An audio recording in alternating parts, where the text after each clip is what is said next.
자, 오늘 창세기의 마지막 말씀입니다. 그리고 8월의 마지막 날이기도 합니다. 2년여 정도의 강해를 했습니다. 100회 정도 이 창세기 강해를 해왔는데, 그동안 하나님께서 제가 말씀 묵상할 때마다 성령으로 깨우쳐 주시고 주신 영감을 여러분과 함께 나눴습니다. 성경의 첫 책인 창세기는 성경의 모든 원리가 이 속에 담겨 있습니다. 창세기를 풀어야 성경 전체가 풀릴 수 있는데, 그리고 이 책과 다른 모든 책들이 연결되어져 있습니다. 요한계시록도 창세기하고 연결해서 이해를 해야 되는데, 이 창세기를 제가 31년 목회하는 중에 2번에 걸쳐서 강해를 했습니다. 창세기를 처음에 강해하고 두 번째 강해를 할 때 또 새로운 것을 저는 감격스럽게 느낄 수 있었습니다. 전에 봤던 창세기를 전혀 참고하지 않은 채 새롭게 텍스트에 몰입돼서 말씀을 묵상했었습니다. 창세기는 인간의 죽음으로 시작하고 죽음으로 끝나요. 원래는 영생에서 영생으로 이어져야 할 텐데, 하나님께서 주신 인간들의 범죄가 죽음을 가져왔고, 그래서 아담도 하와도 죽어야만 했습니다. 5장에 보면 죽었더라 죽었더라 죽었더라 죽었더라 죽었더라, 족보가 그렇게 끝이 나요. 아무리 오래 산 969세를 산 무드셀라도 죽었더라로 마무리가 됩니다. 그러나 그 속에 희망이 있잖아요. 에녹은 죽었더라로 끝나지 않고 이 세상에 있지 아니하더라. 하나님과 동행하더니 데려가셨다.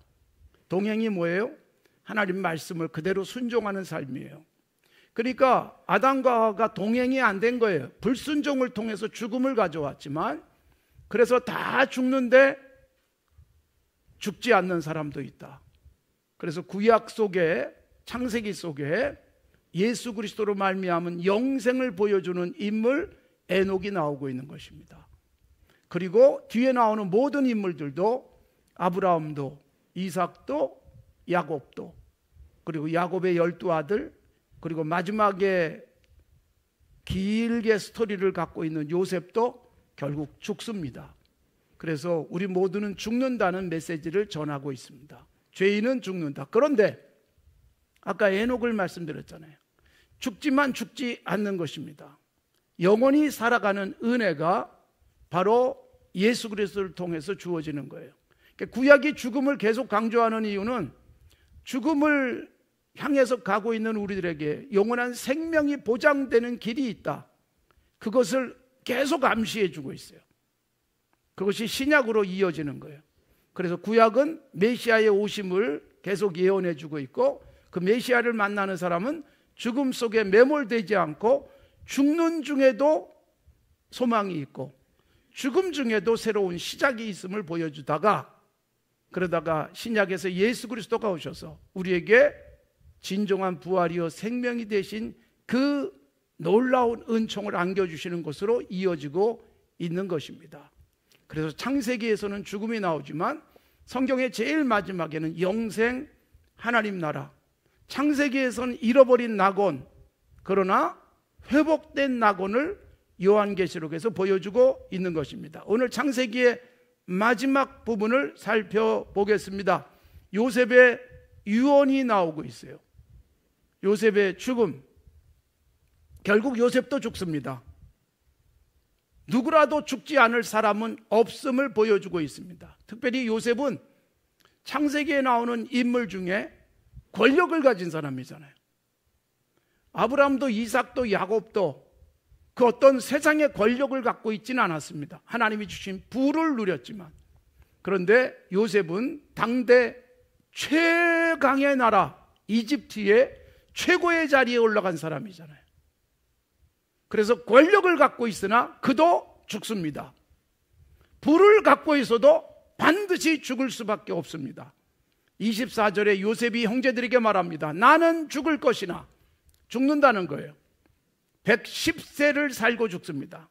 아버지 야곱은 147년을 살았잖아요. 거기에 비하면 한참 모자라지만, 여러분 얼마나 길게 사는가 보다도 어떤 삶을 사는가가 중요한 것입니다. 우리는 소위 장수, 이걸 복이라고 여기지만, 그러나 여러분, 신약에 와서의 진정한 장수는 무엇일까요? 영원한 삶이에요. 예수 그리스도 안에서.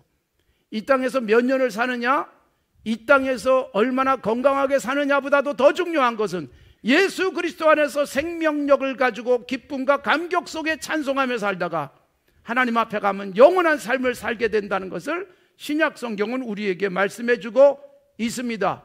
요셉은 아버지 야곱에 비해서는 길지 않은 삶을 살았습니다. 그러나 요셉의 사는 동안 아주 의미 있는 삶을 우리에게 보여주었습니다. 그는 형제들에게 미움을 받습니다. 여러분, 성경 전체가 우리에게 보여주고 있는 것이 있어요. 정직하게 의롭게 살면 미움을 받는다. 형제들에게도 미움을 받는다. 이게 여러분 예수님에게서 보여지는 거잖아요. 예수님이 누구의 미움을 받아요? 유대인들, 형제들이에요. 그들에게 미움을 받아서 예수님은 팔리고 죽습니다. 요셉은 자기 형제들에게 미움을 받아서 죽을 뻔했지만 팔려갑니다. 죽음보다도 더 끔찍한 일을 겪습니다. 그러나 부활, 죽는 것 같은데, 땅바닥 저 깊은 곳에 들어가서 박힌 것 같은데 하나님이 끌어올리시잖아요. 그래서 억울하게 죄를 뒤집었습니다. 예수님이 그랬던 것처럼. 그러나 거기서 끄집어 올려서 이집트의 최고의 자리에 앉는 요셉, 예수님이 그러하신 것 같은 정말 불의한 자들에 의해서 고난을 겪지만 그러나 승리하는 삶을 보여주고 있습니다.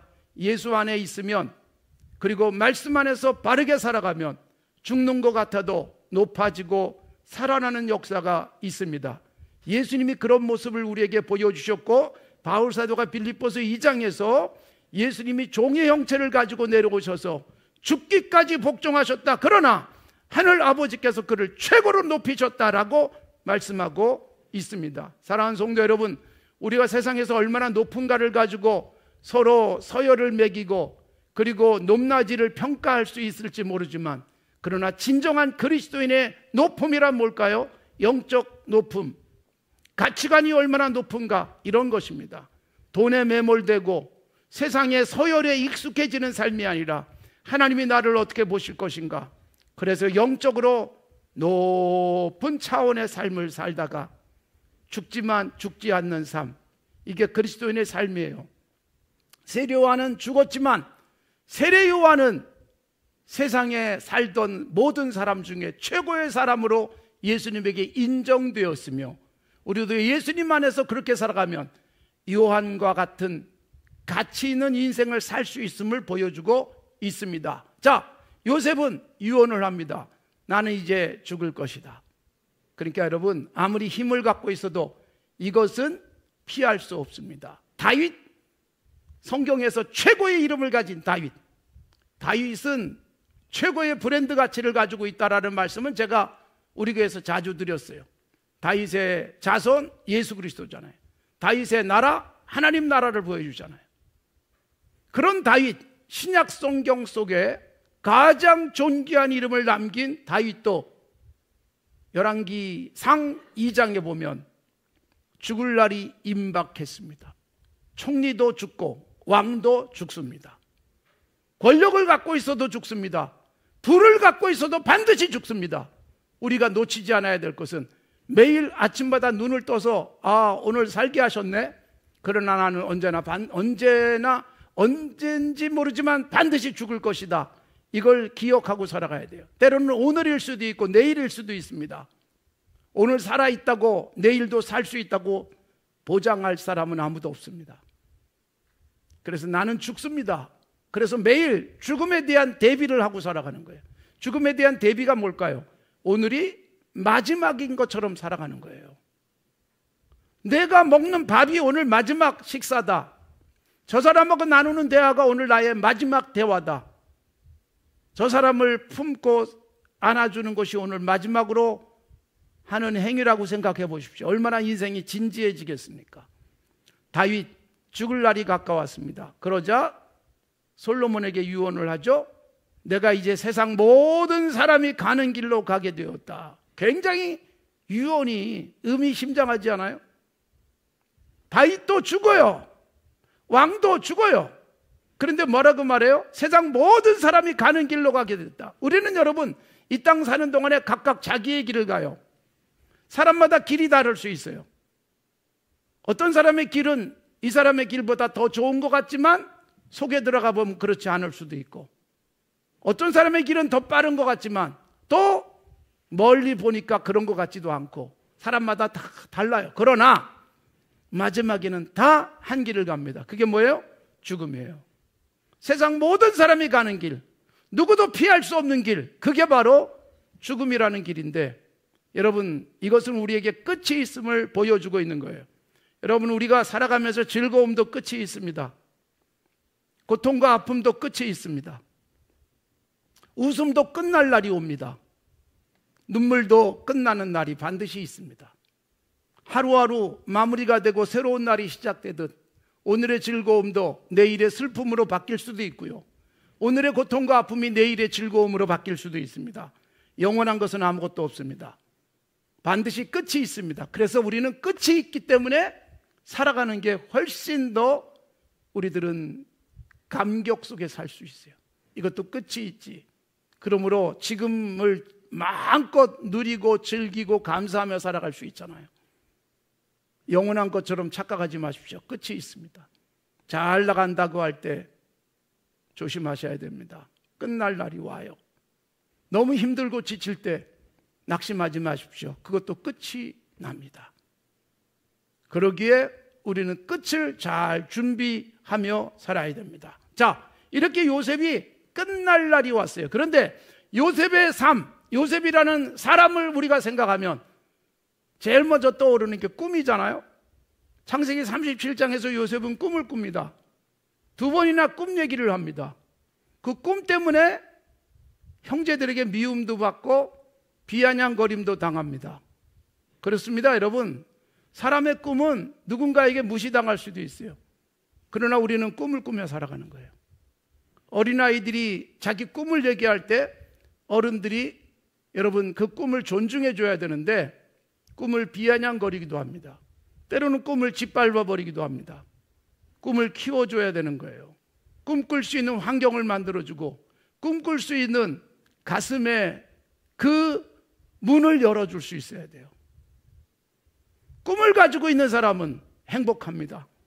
오늘 얼마나 힘들고 또 나를 억누르는 것이 많은지, 그러나 그럼에도 불구하고 내일의 꿈이 있기 때문에 오늘을 힘있게 행복하게 살아갈 수 있는 것입니다. 자, 요셉은 꿈을 꾸는 사람이었어요. 그가 꿈꾼 대로 이루어집니다. 비난을 당하고 조롱을 당했지만 이루어지잖아요. 요셉의 꿈대로 형제들이 그 앞에 와서 절을 합니다. 요셉의 꿈대로 아버지도 아들이 얼마나 존귀한 인물이 됐는지 비로소 알게 되는 날이 오더라는 것입니다. 이렇게 꿈을 꿨던 요셉, 그 꿈대로 됐던 요셉이 이제 죽을 날이 됐을 때도 꿈을 꿉니다. 사랑하는 성도 여러분, 매일 꿈꾸십시오. 내 인생이 이제 마무리되는 날도 꿈꾸시면서 인생을 마무리했으면 좋겠어요. 자녀들에 대한 꿈, 후손들에 대한 꿈까지 제시해 줄 수 있다면 얼마나 좋겠습니까? 자, 그동안 요셉의 형제들, 요셉의 가족들 70명 정도가 되는데 이들이 요셉 덕분에 살았어요. 요셉을 그렇게 미워하고 요셉을 죽이려고까지 했지만 요셉의 덕을 보는 이 아이러니함, 우리가 살다 보면 누군가를 굉장히 싫어했는데 그 사람 덕에 살아가는 날이 오기도 합니다. 그런 날이 올 수 있다는 거 생각하십시오. 함부로 사람을 무시하거나 함부로 사람을 가볍게 여기는 것은 그래서 하나님이 기뻐하지 않습니다. 우리는 서로를 향해서 격려해 줘야 돼요. 지금의 모습과 다른 내일이 그 사람에게 있을 수 있어요. 그리고 우리는 늘 조심해야 돼요. 오늘은 대단한데 내일은 곤두박질할 수도 있어요. 교만해서는 안 되고 함부로 남을 무시해서도 안 됩니다. 요셉을 무시하다가 요셉 앞에 엎드렸어요. 그리고 요셉이 그 꿈을 성취하고 이제 죽을 날이 됐습니다. 그런데 죽으면서도 뭐라고 말해요? 24절에 요셉이 그 형제들에게 이르되 나는 죽을 것이나 그랬어요. 나는 죽을 것이나 하나님이 당신들을 돌보시고 그랬어요. 그동안은 요셉의 돌봄 속에서 형제들이 사는 거예요. 조카들이 산 거예요. 그런데 요셉이 죽으니까 아유 어떡해? 이제는 누구를 기대하고 살지? 이런 생각이 들 수 있잖아요. 우리가 이런 생각을 할 수 있어요. 나 죽으면 너희들은 어떻게 사니? 뭐 이런 거. 당신 떠나면 나는 어떻게 살아? 그런데 여러분, 당신 때문에 산 것이 아니고 하나님의 은혜로 사는 거예요. 이거 우리가 분명히 놓치지 않기를 바랍니다. 요셉이 유언을 합니다. 형제들에게. 나는 죽을 것이나 하나님이 당신들을 돌보시고. 이게 요셉의 꿈이에요. 요셉이 살아있는 동안 자기 덕분에 살아가는 사람이 많았어요. 이게 복이잖아요. 제가 늘 기도하는 것, 내 덕 보는 사람이 많아지게 하옵소서. 내 덕 보는 사람이 많아지게 하옵소서. 남의 덕 보는 것을 복이라고 여길 수 있지만 그리스도인이 가져야 될 가장 아름다운 꿈은 내 덕 보는 사람 많아지도록, 내 덕에 공부하는 사람 많아지고, 내 덕에 밥 먹는 사람 많아지고, 내 덕에 희망을 갖는 사람 많아지고. 여러분들 덕에 밥 먹는 사람들이 많습니다. 여러분들의 헌금이 누군가에게 밥이 돼서 먹여주고, 누군가에게 옷을 주기도 하고, 세계 곳곳에 누군가에게 편안하게 쉴 곳을 주기도 합니다. 라오스에서 비전센터가 잘 지어지고 있습니다. 마무리될 날이 올 것입니다. 11월 18일 날 우리가 준공식을 합니다. IT에서 우리 덕분에 밥도 먹고 공부도 하는 어린아이들도 있고, 40, 50이 됐는데 글을 쓸 줄 모르는 사람이 글을 공부하고 있어요. 우리 덕에 사는 거예요. 여러분의 헌금 덕에 그렇게 사는 사람들이 있습니다. 여러분, 얼마나 뿌듯한 일이에요. 그러니까 나는 죽지만 하나님이 당신들을 돌보실 겁니다. 그동안 내 덕에 당신들 산 것 같지만 사실 그동안도 하나님 덕에 산 거예요. 이제 내가 죽어도 걱정하지 마세요. 하나님이 돌보실 겁니다. 그래서 요셉이 갖고 있는 꿈은, 37장에서의 꿈은 성취됐는데, 죽으면서도 내가 죽어도 당신들을 하나님이 돌보실 것이라는 꿈을 이야기하고 죽습니다. 그러니 걱정하지 마십시오. 지금까지 나를 바라봤다면 이제는 하나님 바라보십시오. 여러분, 우리가 살다 보면 누군가를 간절하게 바라볼 수 있어요. 누구 덕분에 내가 사는 것 같다는 생각을 할 수 있지만, 그러나 여러분, 제대로 보면 하나님을 바라보는 거예요. 하나님께서 우리 가정을, 하나님께서 우리 자녀들을, 하나님께서 우리 교회를 지금까지 돌보아 주신 것입니다. 그러므로 하나님 아버지를 바라보고 그분이 완벽하게 책임져 주신 것처럼 앞으로도 그렇게 책임질 것을 바라볼 수 있기를 바랍니다. 저도 지금까지 하나님의 돌보신 가운데서 살아왔습니다. 아무도 없어도 그분이 계셨습니다. 누구하고도 대화할 수 없는 상황 속에서도 그분이 제 곁에 계셨습니다. 그리고 지금도 그분 덕분에 살아가고 있을 뿐만 아니라 제게 주신 자녀들이 그분 덕분에 꿈꾸고, 그리고 숨쉬고, 그리고 열심히 살아가고 있습니다. 아울러 또 하나의 꿈, 24절 이하에서 주시는 꿈을 보십시오. 형제들에게 말하는데, 나는 죽을 것이만 하나님께서 돌보실 것입니다. 그뿐만 아니라 하나님이 당신들을 이 땅에서 인도하여 내실 것입니다. 아브라함, 이삭, 야곱에게 맹세하신 땅에 들어가게 하실 것입니다. 그랬어요. 요셉이 죽으면서도 꿈을 포기하지 않습니다. 자기 조상 아브라함, 이삭, 야곱, 그러니까 선대들이 갖고 있던 하나님 주신 꿈이 뭐예요? 동서남북을 바라봐라. 다 너와 내 후손에게 주겠다. 아브라함에게 그렇게 약속하셨어요. 이삭이 그 약속을 이었어요. 야곱이 그 약속을 이었어요. 그러다가 야곱 때 이집트에 내려왔어요. 그러나 여러분, 아브라함과 약속한 것이 성취될 날이 오는 거예요. 400년 지나서 결국 성취됩니다. 그래서 이스라엘 백성이 출애굽을 하고 젖과 꿀이 흐른다고 그렇게 설명이 되어 있는 아브라함이 봤던 동서남북 그 땅에 들어가는 거예요. 반드시 성취됩니다. 100년이 지나고 200년 지나고 300년, 400년이 지나도 바로 아브라함에게 주셨던 꿈이 성취되어지는 것입니다. 그래서 요셉이 이런 유언을 담습니다. 당신들이 이제 이 땅을 떠나서 아브라함과 약속한 그 땅에 들어가게 될 텐데, 그때 여러분 자기 아버지 야곱은 이미 헤브론에 가서 장사를 지냈잖아요. 예루살렘 곁에 있는 헤브론에 아브라함이 들어가 있는, 사라가 들어가 있는 그 묘지에 야곱을 모셨어요. 그런데 요셉은 애굽의 총리잖아요. 그러니까 요셉은 애굽에 묻혔어요. 그런데 확실하게 분명하게 꿈을 꿉니다. 당신들이 이제 그 땅으로 돌아가실 겁니다. 꿈을 포기하지 않습니다. 죽는 순간에도. 그러면서 그때 내 유고를 가지고 가십시오 라고 부탁을 해요. 내가 죽지만 내 유골은 하나님이 약속하신 그 땅에 묻힐 겁니다. 여러분, 이 희망, 이 꿈을 놓지 않습니다. 포기하지 않습니다. 그런데 여러분, 그렇게 유언을 한 요셉의 꿈은 이루어지잖아요. 400년 후에 장정만 60만 명이 넘는 숫자가 출애굽을 합니다. 여러분, 굉장히 급하게 출애굽을 했지만 지난 시간에 말씀드린 대로 요셉이 남긴 유언을 정확하게 기억하고 요셉의 유고를 모세가 갖고 나오잖아요. 그리고 헤브론에 모시게 되는 것입니다.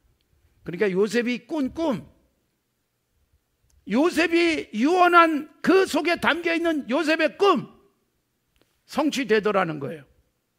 꿈을 이어가기가 쉽지 않았어요. 그런데 그 바쁘게 나오면서도 요셉의 유고를 모시고 나옵니다. 하나님 앞에서 꿈 꾸십시오. 내 나이가 몇인데 이젠 꿈을 접어야지. 아닙니다, 여러분. 죽는 순간에도 자손들을 위한 꿈을 꾸고 축복해주고, 그리고 유언처럼 너희들은 이렇게 될 거야, 이런 꿈을 가져라, 그럴 수 있는 것입니다. 그런데 그 꿈이 성취되는 것입니다. 다윗의 꿈을 보십시오. 다윗은 성전의 꿈을 가졌습니다. 사실 다윗이 성전을 짓고 싶어 하던 사무엘하 7장은 다윗이 왕이 됐을 때 굉장히 힘들게 왕이 돼요. 유다 지파만이 다윗을 따르면서 유다 지파만의 왕으로서 7년 6개월을 삽니다. 그러다가 여러분, 드디어 이스라엘 전체를 통합한 왕이 되는데, 이렇게 10여 년 고난의 길을 걷다가 유다 지파만의 왕이 됐다가 그리고 이스라엘 전체를 통합한 왕이 되어집니다.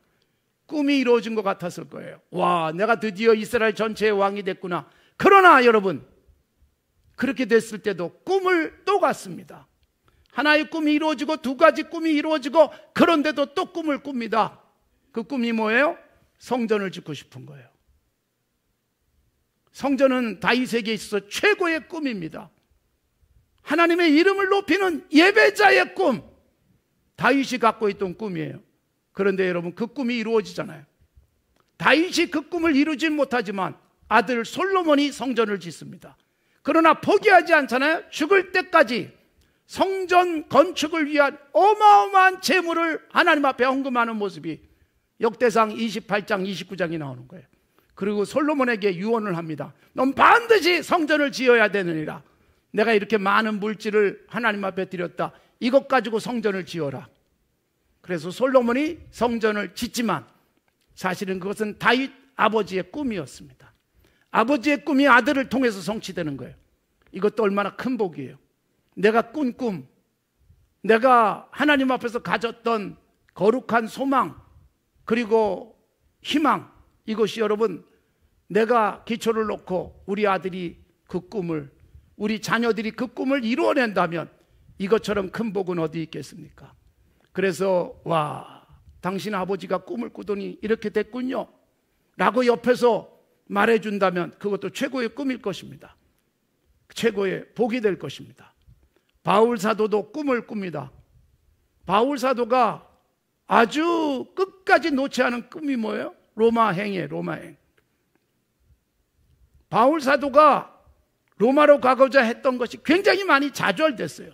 로마서 1장 13절에서 말씀하고 있어요. 그러나 바울 사도가 1차, 2차, 3차 전도여행을 마치고 예루살렘에 옵니다. 그러면서 그가 고백한 것이 로마도 봐야 하리라.